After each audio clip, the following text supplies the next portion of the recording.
This rookie class had a lot of hype, but honestly, a lot of these guys at the very top end were the players I wasn't expecting, at least. I had no idea Puka was going to be this good. I had no idea Tank Tell was going to be this good.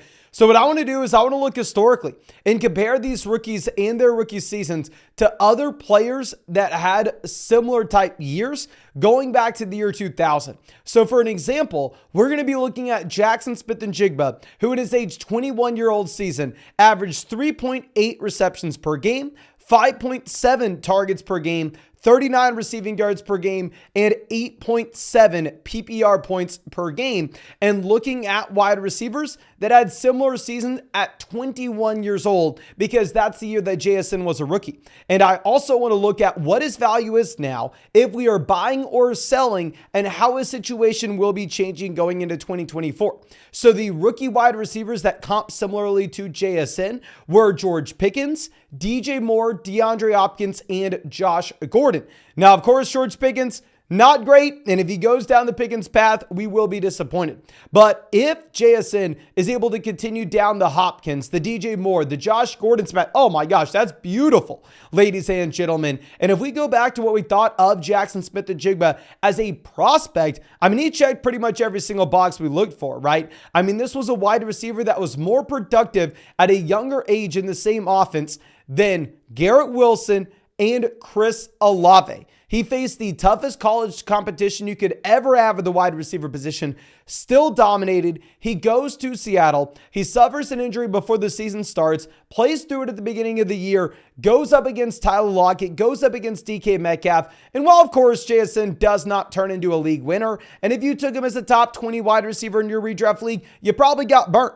I mean, he did flash as a rookie. Now, the issue is going forward, this situation probably not getting too much better. Like if you're looking at the Tyler Lockett contract, Lockett will be 32 years old next season. So typically you'd assume, okay, maybe they want to get out of him. The reality of the situation is you could only save about $7 million from moving on from Tyler Lockett in 2024. We know teams are willing to pay up for wide receivers, so by no means is it a guarantee Lockett won't be in Seattle next year. Probably will be. Going over to DK Metcalf, you could save $1.5 million, so they're definitely not letting go of Metcalf either. So it is a little frustrating that JSN's still going to have to deal with what you have in terms of both Tyler Lockett and DK Metcalf for the foreseeable future. Now, if you're going to go over and look at where he is currently valued in the flockfantasy.com community rankings, of course, these are the community rankings. They're completely free for you to pull up whenever you want to. Just go to flockfantasy.com. Now, my rankings will be behind a paywall. We're not going to cover those right there. Of course, you can find them on the site.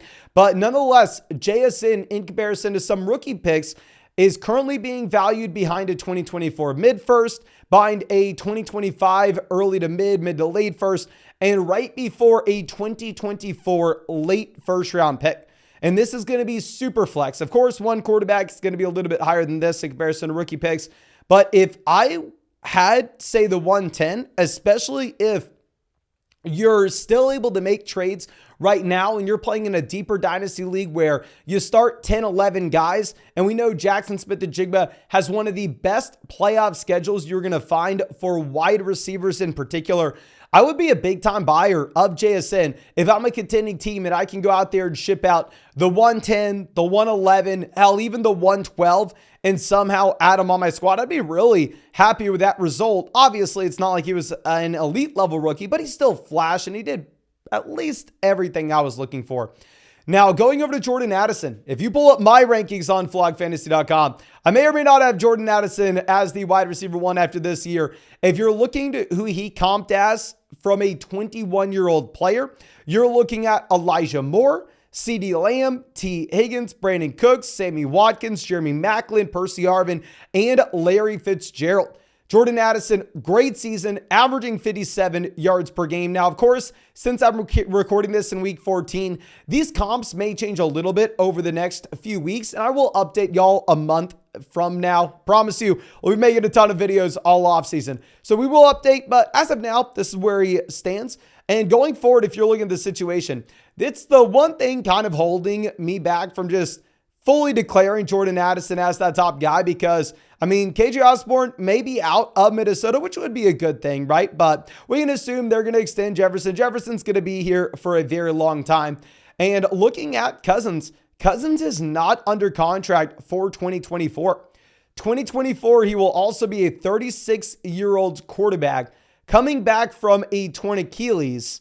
So the reality of the situation is, while 100% Kirk Cousins, very exciting option in terms of a fantasy football quarterback, from a real life perspective, I don't know what Minnesota is going to do here. There's 100% a possibility that they just go out there and extend him anyway. It sounds like Minnesota loves him. Sounds like Vikings fans love the guy. It is just a little bit of a question mark right now. It should be holding me back from going out there and paying up the price point to get Jordan Addison. Because if you're looking at where he's currently valued in the community rankings on flogfantasy.com, people are valuing him pretty much equivalent to a 2024 mid-first round pick. I mean, a mid-first is 28th overall in the community rankings, whereas Jordan Addison is currently at 29. And if I was sitting here with the 106 in a super flex league, looking at who will be in this 2024 draft class, I would have a hard time sending that pick for Addison, even though Addison looked phenomenal. Now, going over to Tank Dell will be a very interesting player to pull comps from, because Tank Dell was a 24-year-old rookie wide receiver this year. So when we're pulling these comps, you are going to see very few 24-year-old rookie wide receivers find success.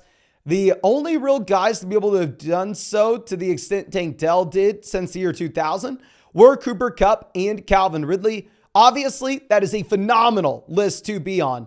But I will remind everybody, the issue that you possibly have with Tank Dell is we just simply have never seen a 165-pound wide receiver be a great fantasy option over a large sample consistently. Literally, it's never happened. As soon as we were willing to say, okay, maybe size doesn't matter at all, the 165-pound player gets injured. Of course, you can make an argument, Mason, his size has nothing to do with it, blah, blah, blah. Fair argument to be made, just something that I feel like we should at least point out here. So if I'm looking at the price point currently, it looks like on flogfantasy.com, like I said, these community rankings are free. Pull them up whenever you want. But people are valuing them significantly ahead of a late first. They are valuing him essentially right around a mid-first in 2025. So, I mean, if you wanted to go out there and if you wanted to trade a first-round pick for it, I probably want it. Because the thing is, you're not really going to get anything this season. And I'd probably rather just have the flexibility in a super flex league of having that first-round pick over the course of the offseason. Now, going over to Puka, 23-year-old wide receiver, another guy that will be pretty hard to draw some comps from. But, I mean, obviously, phenomenal year one. 17.5 points per game, 6.5 receptions, almost 10 targets a game, and 85 receiving yards per game. If we're going to look at all the comps you can find, you have Jalen Waddle, Michael Thomas, Marquise Colston, and Anquan Bolden. So Puka looks great. Now the question is the situation going forward, of course. If you're looking at Cooper Kupp, Kupp is locked and loaded to be a Los Angeles Ram for quite some time. This next year, they literally couldn't save anything from getting out of him. Going over and looking at what you have in 2025, Kupp will be 35 years old. And then at that point, they could maybe save $12-ish million from moving on from Cooper Kupp. Maybe that's something that they decide to do. The reality of the situation is we just have no idea. We can't project out to 2025.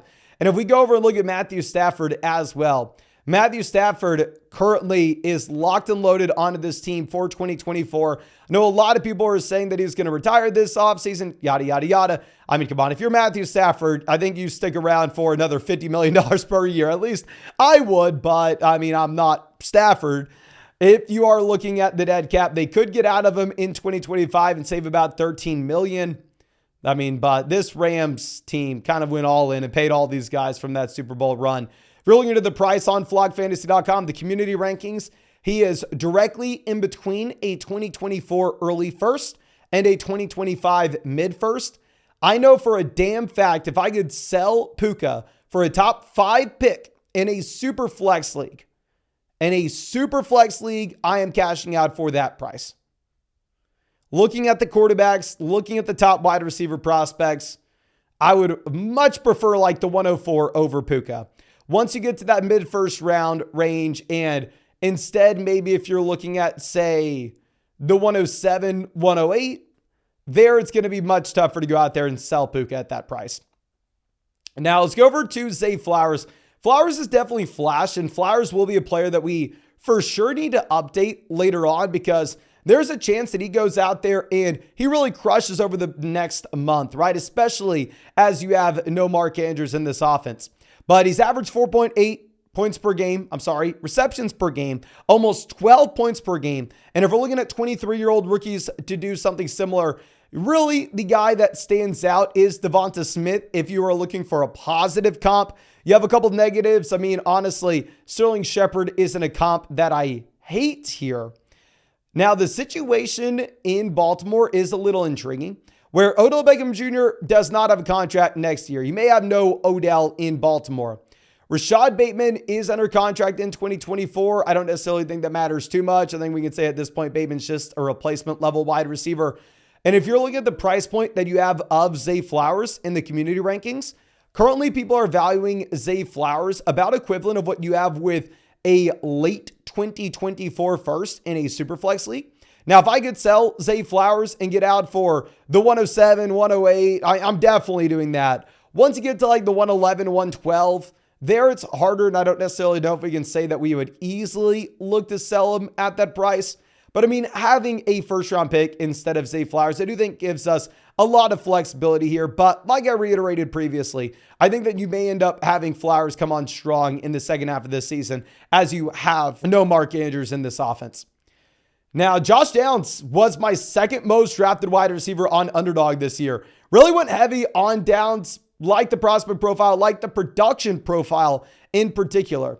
He, as a 22-year-old rookie, comes out, he has about 10 points per game, which from where he's being drafted in Underdog drafts, we're excited about it. But from a fantasy football perspective, range of outcomes is extremely wide here. I mean, you have guys like Quinton Johnson posting a similar type rookie season. Obviously, there's no way in hell that you are going to have Josh Downs posting a similar type career to Quinton Johnson going forward. Someone that does stand out, however, that I think you could see Josh Downs going down a similar path is maybe a player like Christian Kirk. The thing is, Downs obviously a little bit smaller, but as we talked about previously, it does look like size of the wide receiver position and even running back. We'll go through and get y'all an updated running back video soon. But looks like that size just matters less and less nowadays.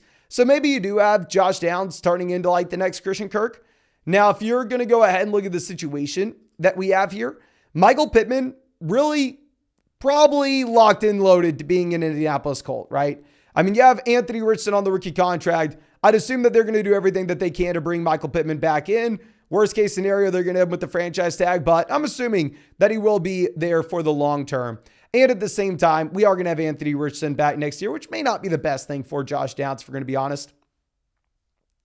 Now, let's go over and look at a 23-year-old rookie. Let's look at Rashod Rice. I mean, he was my most drafted Chiefs wide receiver this year in best ball, but nonetheless, this is a wide receiver that comps similarly to Deontay Johnson, Trey Quinn, Timothy Wright. Obviously, the hope is that he's able to turn into a Deontay Johnson level talent, but just be attached to Patrick Mahomes rather than Kenny Pickett. If you're looking at how he's currently being valued, he's directly behind a 2024 second round pick, which is honestly about where I think that he should be. I wouldn't really have him too much higher or too much lower, to be completely honest. I think this is where he belongs. If you're looking at the situation, Kadarius Toney is going to be there next year. I mean, I don't think it matters too much, but obviously this is a team that's going to continue to spread the ball around a ton. You will have no Marquez Valdes-Scantling, however. Marquez Valdes-Scantling will be 30 years old in 2024, and they could save $12 million from moving on from MVS. So in my mind, if you could save the $12 million, you probably have to go through and you probably have to take that money, right? I mean, worst case scenario, you go to the free agent market and you pick up someone else. So with Rashod Rice, I like what we have seen. I just don't want to come out here and act like he's going to be a top 12 wide receiver in Dynasty, of course. You're really hoping that he is able to turn into a top 24 guy. Now, going over to Quinton Johnson, someone that I wish I was smart enough to avoid last year. Sadly, I was not. I thought he checked a lot of boxes. He broke out as a true freshman, dominated as a true sophomore, declared as a true junior, round 1 draft pick to a team with a great quarterback. And he does absolutely nothing. I mean, everything imaginable goes right for him. Mike Williams out for the season. Joshua Palmer misses time. Austin Eckler misses time. This team needed playmakers, and Quinton Johnson did literally nothing. If you look at how he comps his rookie season, he's next to guys like Nelson Aguilar, Philip Dorsett, Equinemius St. Brown, Kendrick. Like, it's not happening for Quinton Johnson, ladies and gentlemen. The frustrating thing, though, is, I mean, he's kind of in a great situation going forward, right? You're attached to Justin Herbert. If you look at Keenan Allen, if you look at Mike Williams, Keenan Allen is a wide receiver they could save about $23 million from by moving on next season when he's going to be 32 years old. Obviously, Keenan was just phenomenal, but I mean, it's $23 million for a 32-year-old wide receiver. I think that's maybe something that they look at. And then with Mike Williams at the same time, I mean, they could save about $20 million from moving on from him in 2024. And this wide receiver is going to be 30 years old. So, I mean, I think that there won't be a ton of target competition in Los Angeles in 2024. You are still going to have a phenomenal quarterback playing alongside you.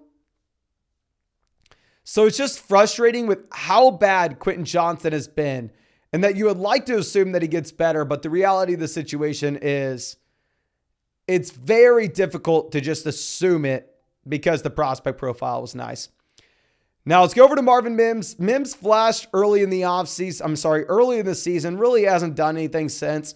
I mean, his most recent comp is going to be to someone like McCole Hardman. The situation going forward, Jerry Jeudy, they actually picked up the 5th-year option for. So Jeudy will be there in 2024.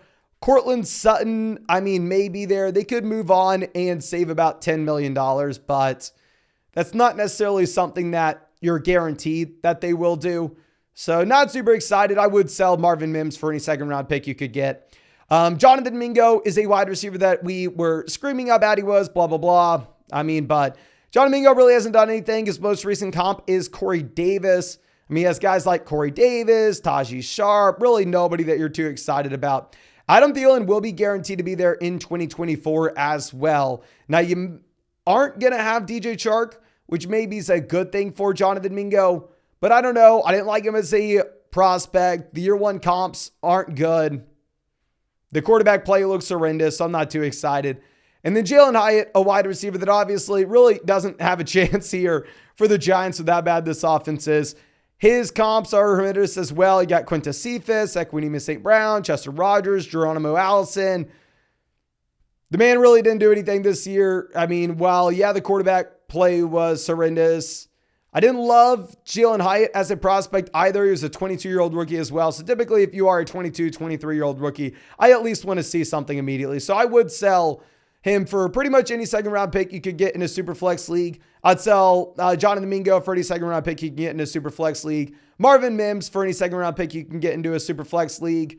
I mean, Quinton Johnson, I'd sell him for an early second. Jaden Reed, Rashod Rice, I'd sell them for early seconds. And these are Superflex formats. Josh Downs, I'd sell for maybe an early second, definitely a late first. I would sell, say, Flowers for a mid-first. I'd sell Puka for an early first. I would sell Tank Dell for an early first. I would sell any of these wide receivers for an early first, to be honest with you. It really comes down to, are you going to take the Puka or the 106? You know, that's the main question you have to be asking yourself. But I think that should be it for this video. I really hope you were able to get something from it. I really hope you enjoyed it. And like I said, trying to get y'all as much value as I can over there on flogfantasy.com. Pull up those community rankings anytime you want. Probably will help you make some trades. And yeah, they're completely free over on flogfantasy.com. We also have stuff behind a paywall, right? Like our premium trade calculator, all my rankings. And we are going to be rolling out a ton of more tools very soon. I'm super excited for y'all to see what we have going on over there. But thank you again, ladies and gentlemen. I really do appreciate you. I really hope you have a great day, and really hope I get to see you out with another video sometime soon.